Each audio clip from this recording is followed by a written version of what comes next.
జిల్లా ప్రముఖ పుణ్యక్షేత్రమైన శ్రీశైలం మహాక్షేత్రంలో దసరా మహోత్సవాలు అంగరంగ వైభవంగా జరుగుతున్నాయి. మొదటి రోజు బ్రహ్మరాంబికాదేవి శైలపుత్రి అలంకారంలో భక్తులకు దర్శనమిచ్చారు.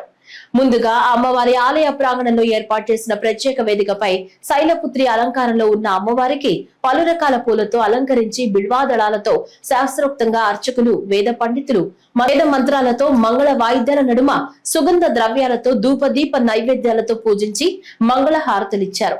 శ్రీ బ్రహ్మరాంబికాదేవి శైలపుత్రి అలంకారంలో అలానే మల్లికార్జున స్వామి అమ్మవారు భృంగి వాహనంపై ఆశీనులను చేసి ప్రత్యేక పూజలు చేసి కర్పూర హారతులిచ్చారు.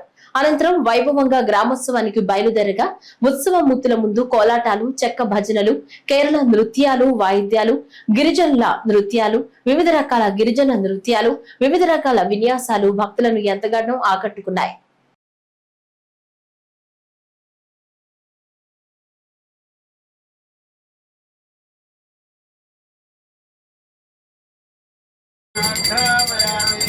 अर्द्रां पुष्करिणीं पुष्टिं सुवर्णां समेत श्रीशानामवत्याः शुभकर्ण्यनामधेयस्य श्वेतानामवत्याः सह कुटुम्बस्य उपकाय